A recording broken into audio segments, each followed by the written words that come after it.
Welcome to the 2025 Economic and Preparation Channel. I'm your host, Tony. Thank you for joining me on this brief Saturday night edition, the first day of summer in the Northern Hemisphere, June 21, 2025. Please be sure to hit that like button and subscribe button on the way in so you can be notified for the latest interpretation videos of financial news. I appreciate all of your support and comments.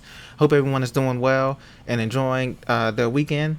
We're going to be talking about briefly the retail sales falling in May, according to CNBC and latest data that comes out from American Consumer Reports. We're also going to be talking about Ray Dalio's warning about America's recession and bankrupt future, and also silver prices going up in 2025. Could it possibly break $40 or $45 an ounce before the year ends out?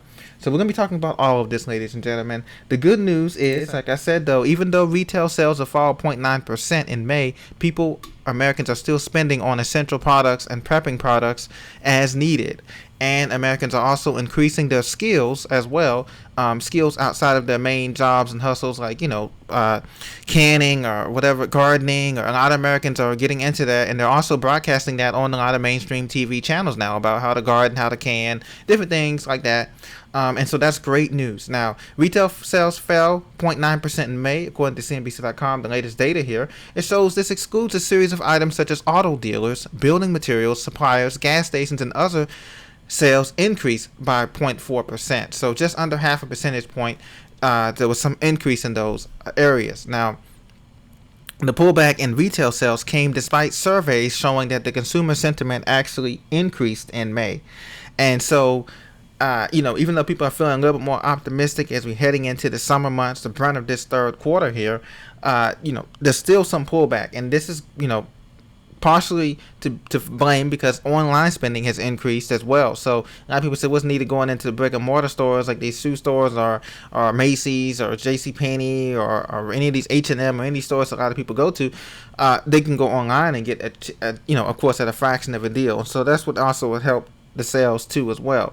Ray Dalio, he warns that America could be heading for a, quote, economic heart attack on government debt. As you know, with $37.5 trillion in debt, Social Security is forecast to be bankrupt in 2034, a year earlier than 2035. We have those unfunded liabilities, over $11 trillion in unfunded liabilities, whether that's retirement pensions in different states like Illinois and stuff like that. So we know that the government debt problem is there. We know that we have a spending problem. We know that we're on the verge of possibly another conflict in the Middle East and also in Asia. So the billionaire investor Ray Dalio, he does a lot of forecasting. He suggests cutting deficit to 3% of GDP while the economy remains strong. And so that's what he says here in this article by FoxBusinessNews.com.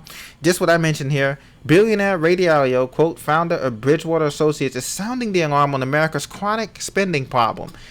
National debt is nearing $37 trillion. That combined with a $2 trillion deficit may balloon with President Trump's one big beautiful bill.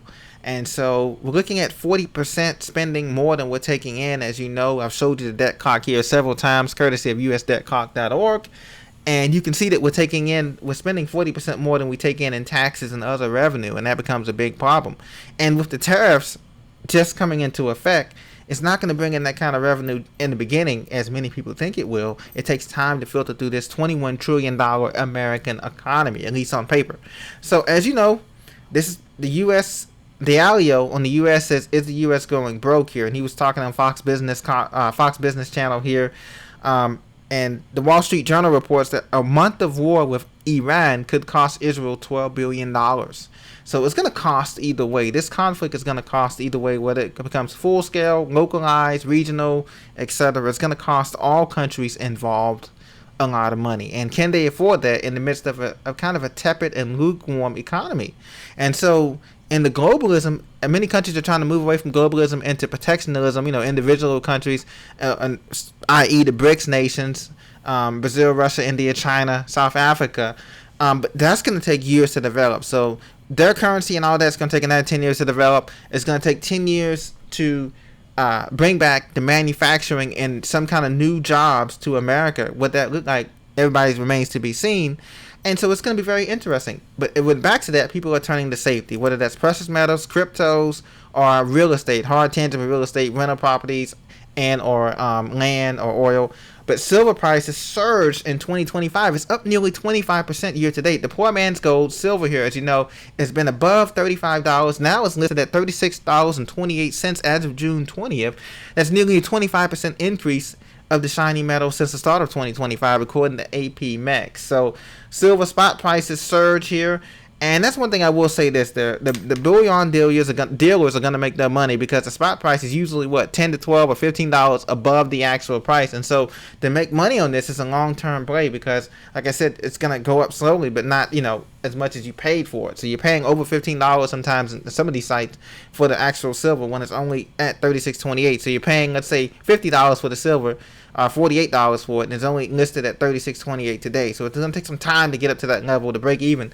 But it's a hedge against inflation, according to people, these precious metals people, because it's a finite supply. It's a silver metal is a precious metal with finite supply. It's limited supply and many uses across industries, from healthcare to automotive to energy, meaning that it will always be in demand. That's what APMEX is saying. So it's good to have a little. I wouldn't put my whole portfolio on that, but obviously it's good to have a little, and it's cheaper. It's much more affordable than gold, which is now over $33.84 an ounce as of June 20th. And so it's crazy because, at this stage, people are saying that gold by the end of this year could end up topping $4,000. It's possible. I don't know. We have to wait and see. It's up and down, but with the amount of printing that we've done, money printing we've done, it's not out of the question. It should have been that the first time we printed up all this money before the pandemic, that $700 billion, whatever dollars it was. You would think that, silver and gold would be surging way higher than it is now. But a lot of people say the markets are manipulated. I don't know. What say you? Comment down below. But in the meantime, it is crucial that all of us continue to prepare, whether that's physically, spiritually, emotionally. And I encourage you to do that this week and other weeks as well.